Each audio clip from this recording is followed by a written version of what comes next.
They said the storm was too violent for flight. They said she'd lost her edge. But when the sky turned black over the base and thunder rattled the hangars, one woman reached for her flight helmet in silence. By the time anyone realized what she was about to do, her A-10's engines were already screaming against the wind. You're watching the Story Scape, where silent courage finds its voice. Drop your location below and tell us, who's the quiet hero in your world? The storm didn't just arrive. It consumed everything. The horizon vanished beneath a shifting wall of gray, and the first growl of thunder rolled through the base like a distant warning of something far more human than weather. Elise Ward stood by the hangar doors, her flight suit unzipped halfway, her hair damp from the rising mist that carried the scent of metal and rain. She had known storms before, sandstorms in Kandahar, crosswinds off the Pacific. But this one felt personal, as if the sky itself was testing whether she still belonged to it. Behind her, the A-10 she'd flown for over a decade sat silent and cold, a relic that the new commanders didn't trust her to touch. She hadn't been in the air for 2 weeks. That's how long it had been since she disobeyed an order and saved 6 men. The kind of math the new brass didn't appreciate. Through the thick rain pelting the glass of the operations room, she could see the silhouettes of the generals, their shoulders hunched over screens and reports, arguing about flight risk and visibility.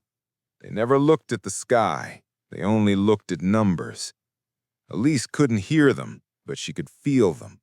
The same men who had once shaken her hand after missions now avoided her gaze, because her kind of decision, the kind that saved lives but broke protocol, wasn't in their manuals. She had remembered one of them saying, "Courage without obedience is chaos." She'd smiled at that once. Now it tasted like rust. Lightning tore across the horizon, its reflection flashing off the rain-slicked tarmac, illuminating the dull shark-mouth grin on the nose of her A-10. The paint had faded, but the machine still looked alive. She ran a hand along its skin, as if it were breathing. For years they had risen together, a pilot and her machine, bound by something beyond regulation, a shared defiance of gravity itself. "They grounded me," she whispered to the metal, her voice low, almost lost beneath the wind. "But they can't ground you." The crew inside the hangar watched her as if she were a ghost walking among the living. Sergeant Harlan, her former crew chief, took a hesitant step forward. "Ma'am, orders are strict. No aircraft leaves the line until further notice." Elise didn't turn to him. She simply kept walking, tracing the edge of the wing, her boots echoing against the floor. "Then tell them that the storm doesn't take orders." Outside, the wind howled, rattling the steel doors as she reached for the cockpit ladder. The sky flashed again, thunder chasing light in perfect, violent rhythm. For a moment, everything felt suspended, the world holding its breath as she climbed. When her hand gripped the canopy, it wasn't rebellion she felt, it was belonging. This was where she had always existed, between danger and control, between silence and the roar of engines. She slid into the seat, the smell of oil and rain mixing with memory, her fingers moving across familiar switches in a ritual older than fear. In the tower, someone shouted, and then the alarms began. Across the base, the lights flickered as if the storm itself had joined her cause. Every pair of eyes turned toward Hangar 3. Inside, the A-10's twin turbines came alive with a guttural growl that swallowed the thunder. The air vibrated, metal shuddered, and the old warplane that everyone had written off as a relic suddenly looked eternal again. And when the first raindrops turned to sheets, she pushed the throttle forward. The storm didn't hesitate, and neither did she. They thought she was defying orders, but what she was really defying was gravity itself. The moment the A-10 rolled out of the hangar, the storm seemed to change its rhythm, as if recognizing her. Rain fell in violent waves that blurred the world into streaks of silver and smoke, and yet her path was straight, her purpose unbroken. In the tower, every frequency erupted into panic, overlapping voices, half-finished sentences, and the unmistakable tone of men who suddenly realized they no longer had control. "Hangar 3 is live," someone shouted, and the word spread through the base faster than the thunder that followed. Elise didn't wait for clearance because she didn't need it. Her hands knew the ritual by heart. Every switch she flipped, every lever she adjusted, was an old prayer whispered in defiance. The A-10 came alive beneath her, trembling with the same pulse that had once made it feared across continents. Lightning strobed against the canopy, painting her face in ghostly flashes, and for a fleeting instant she saw herself as others once did. Not a grounded officer, but a pilot born of storms, forged by consequence, and unwilling to yield. The base lights stretched across the soaked runway like a trail into oblivion. Command's voice crackled in her headset, sharp and cold. "Captain Ward, abort takeoff immediately." She could have answered. She could have explained, but words had already failed her once. Instead, she pushed the throttle forward. The turbines screamed in unison, twin crescents of fire cutting through the rain, and the A-10 surged ahead, leaving a fountain of water in its wake. When the wheels left the ground, the world fell away. There was a silence unlike anything below, the kind that comes only when you stop obeying fear. The altimeter ticked higher, and the base shrank to a blur beneath the storm's teeth. For a moment, she could almost imagine the past unspooling, all the faces, all the decisions, all the rules that told her who she wasn't allowed to be. She climbed anyway. The radio erupted again. "Captain Ward, you are in violation of direct command." The voice belonged to General Rains, calm on the surface, but shaking beneath. He had thought grounding her would be the end of it.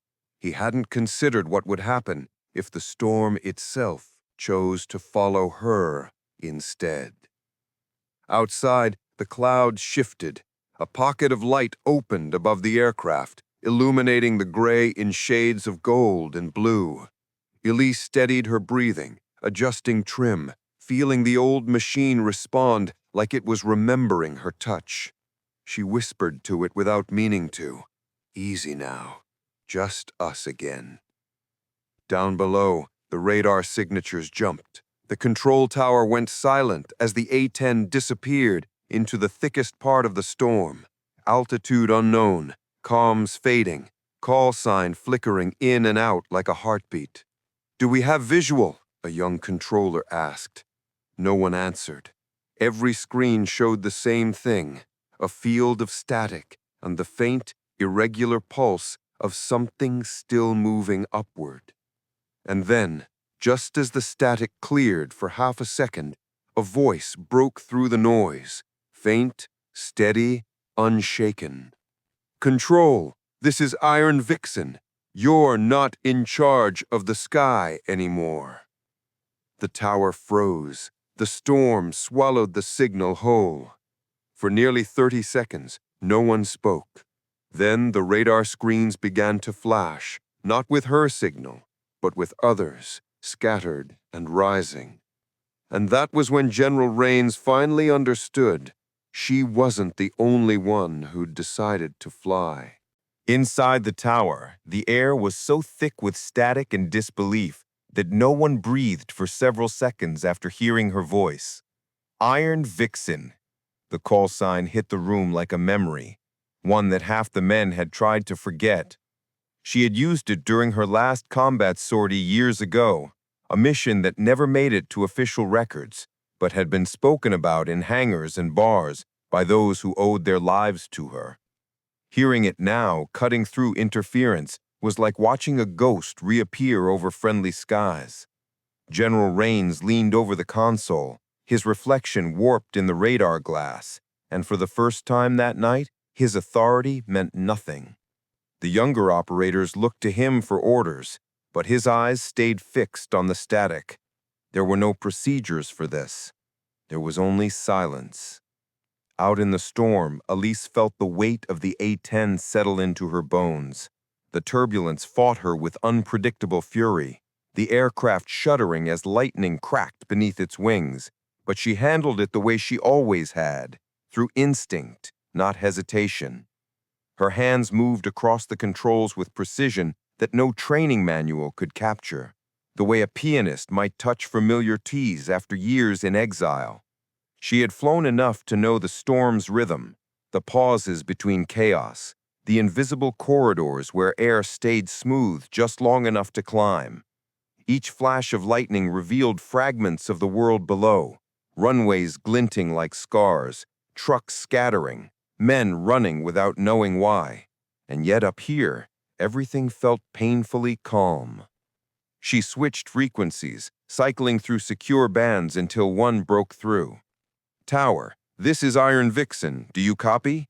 Static. Then a voice she didn't expect. Sergeant Harlan. Captain, you shouldn't be up there. His tone was a mixture of fear and admiration. They'll court-martial you the moment you land. Elise smiled faintly, though no one could see it. Then I won't land just yet. Her words carried an eerie stillness, the kind that even thunder hesitated. In the tower, Rains barked for a lockdown of all air operations, his voice rising above the storm. But even as he did, a blip appeared on the secondary radar, then another and another, each one a different transponder code. The younger pilots, grounded like her, were taking off, without orders, without clearance. The base was becoming alive again, and not because command allowed it, but because one woman had reminded them what courage sounded like. The radio channels began to fill, not with panic, but with quiet affirmations. Copy that, Iron Vixen. Following through. You lead, we'll cover. Rains shouted into the comms, demanding names, authorization, reason, but his voice was swallowed by the chorus of rising engines outside. The storm that was supposed to stop them now became the rhythm of rebellion. Lightning burst across the horizon, revealing the silhouettes of 3, then 4, then 5 aircraft climbing after her, their wingtips slicing through rain and cloud, forming a loose line in the sky. Elise steadied her breath, glancing at the reflection of each aircraft light flickering through the mist. Don't follow me into the dark, she whispered, but the wind carried her words away. Her radar blinked, 6 friendlies, all ascending. Somewhere below, she imagined the generals frozen by the realization that authority meant nothing once a storm chose its own leader.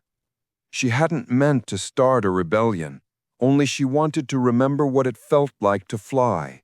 But sometimes one act of courage wakes every sleeping heart around it. The lightning flashed again, brighter than before, illuminating her path toward the eye of the storm, where air turned glass smooth and sound vanished.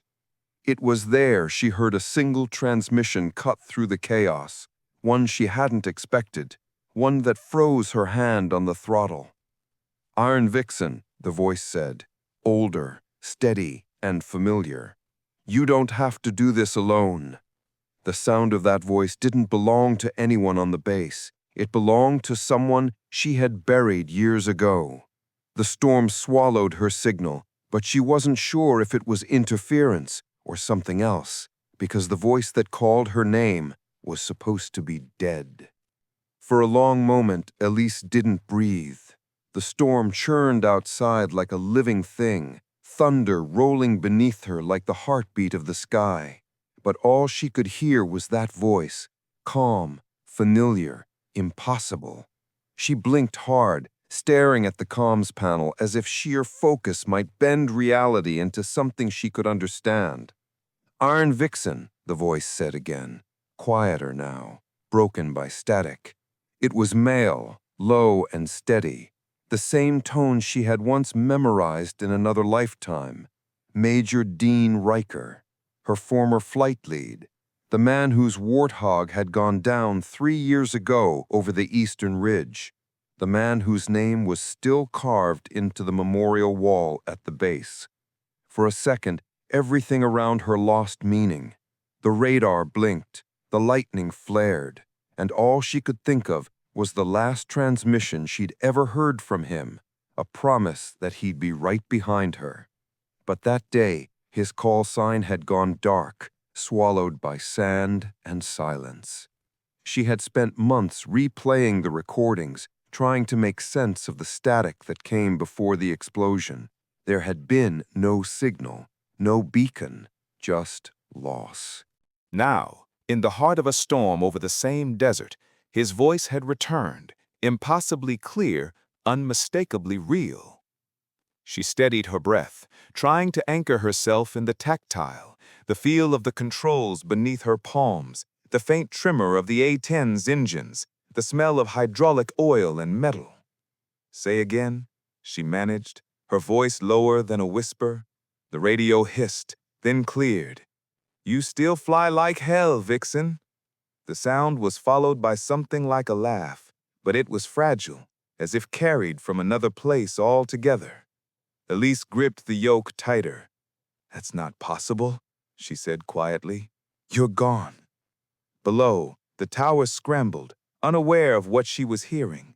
The radar showed her moving further into the storm's center, a place where no comms should reach. General Rains demanded a trace, but the techs only shook their heads. Nothing matched the signal's signature. Whatever was coming through wasn't coming from any of their frequencies. The other pilots flying behind her began to chatter nervously. "Iron Vixen, you reading this? We're losing your signal," she heard one say. Another voice chimed in, "That transmission, it's not from our grid." But Elise didn't respond.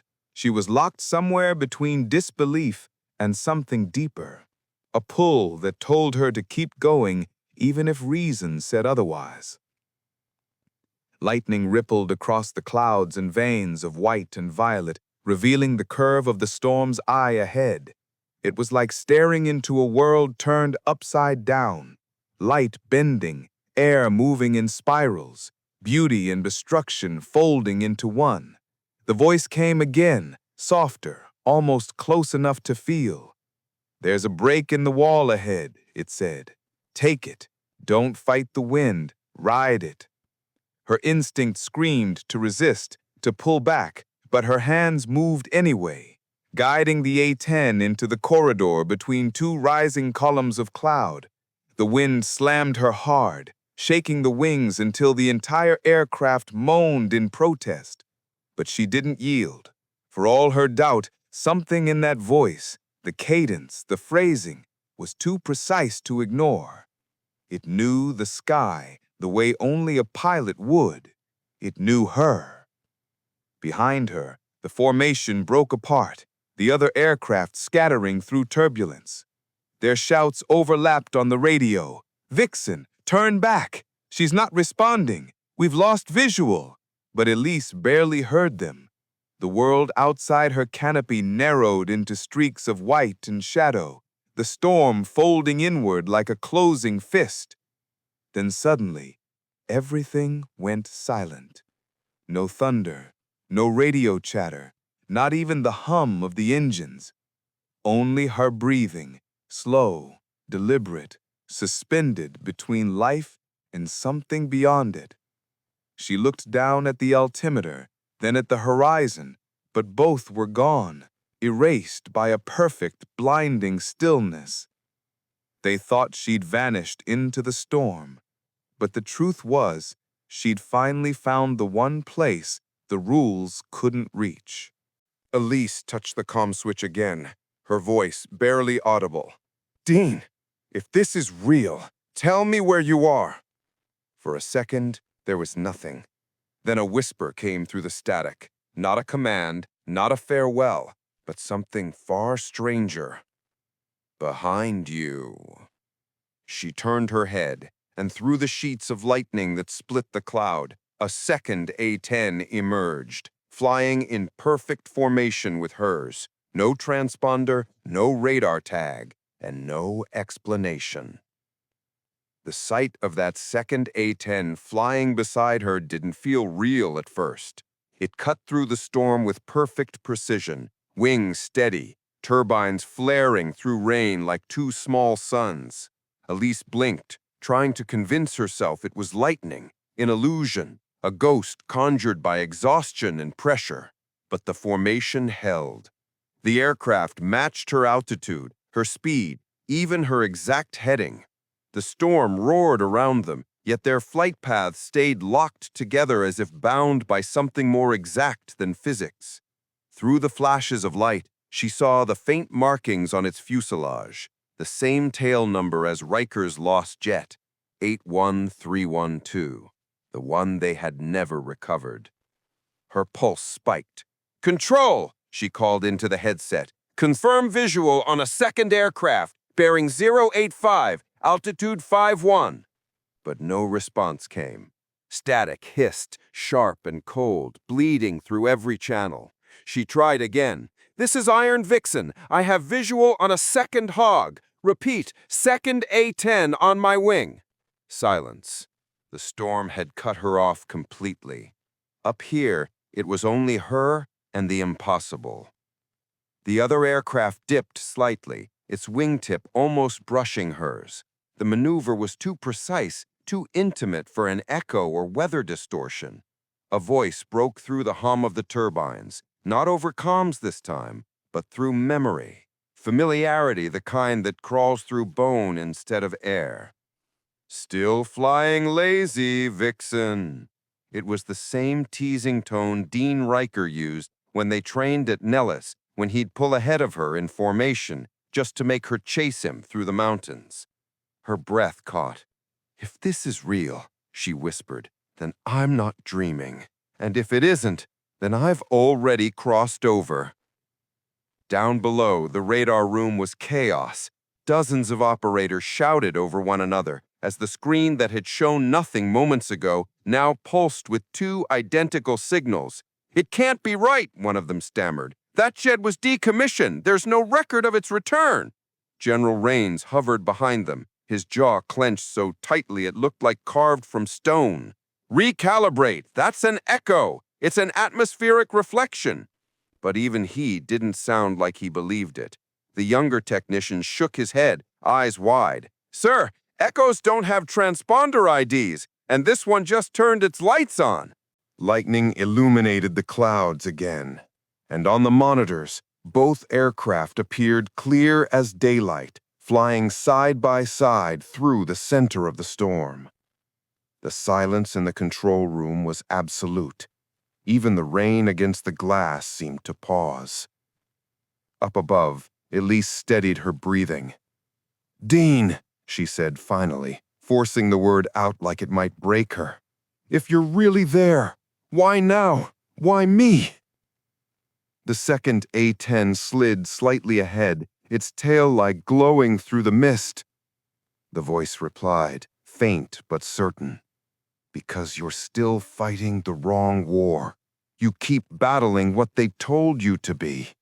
I never made it out, but you still can." She gripped the controls, unsure if the tears on her face came from the storm or from what she'd just heard.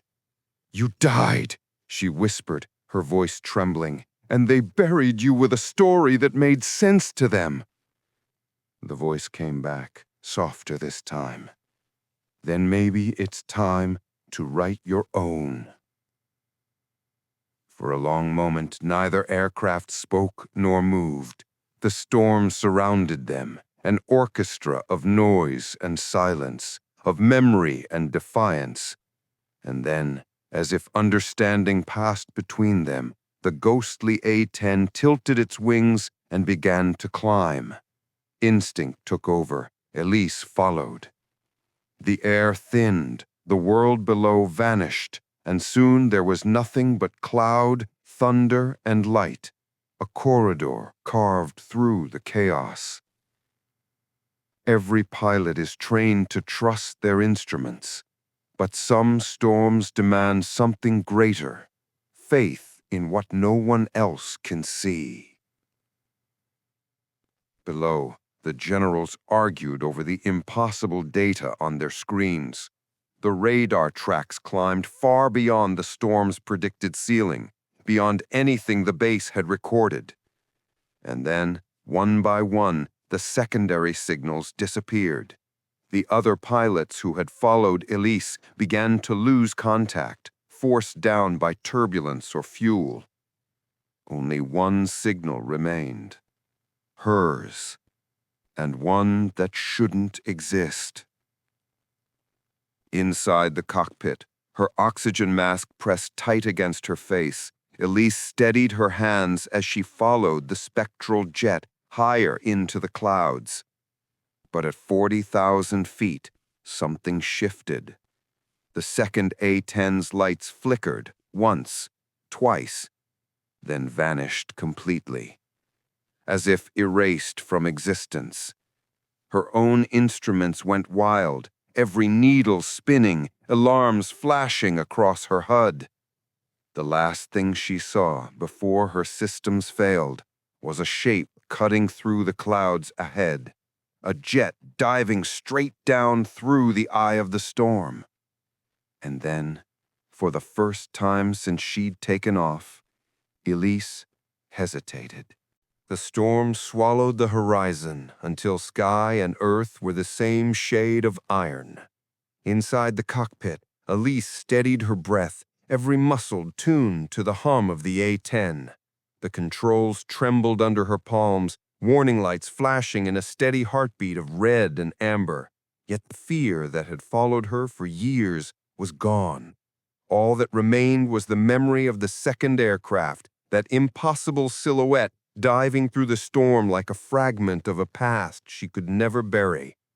The instrument spun wild, needles circling uselessly, but her instincts drew her downward, following the trail the phantom jet had carved into the clouds.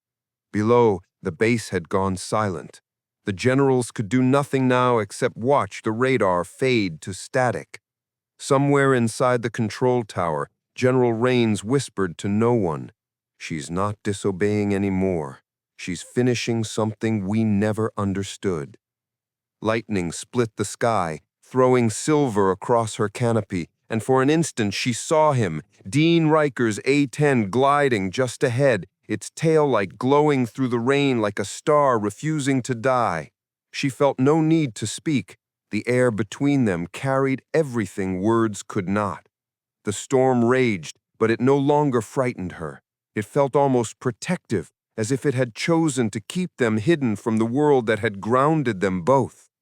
She reached for the comm switch out of reflex, though she knew it was dead. "If you're really there," she said softly, "show me how to end this." The wind answered with a sudden calm. The clouds opened, forming a corridor of gold and violet light that led toward the eastern ridge. Her hands moved on instinct, guiding the A-10 through it, the engines roaring, not in defiance, but in release. They said the storm would break her. Instead, it became the only thing strong enough to set her free. From the tower came a burst of voices. "We have her signal, altitude increasing." But the data made no sense. The jet was climbing far beyond ceiling limits, transponder flickering out. Rain stared at the screen, his reflection pale against the glow. "Let her go," he murmured. "She's already home." Up in the clearing sky, Elise felt the weight lift from her shoulders. The clouds thinned, revealing the first cut of dawn, the horizon bleeding light through the wreckage of the night. She smiled beneath the oxygen mask, the hum of the turbines fading into the wind. "Tell them," she whispered into the empty frequency, "the storm's over." When search teams swept the desert the next day, they found no wreckage, only a single circle of glassed sand, still warm to the touch.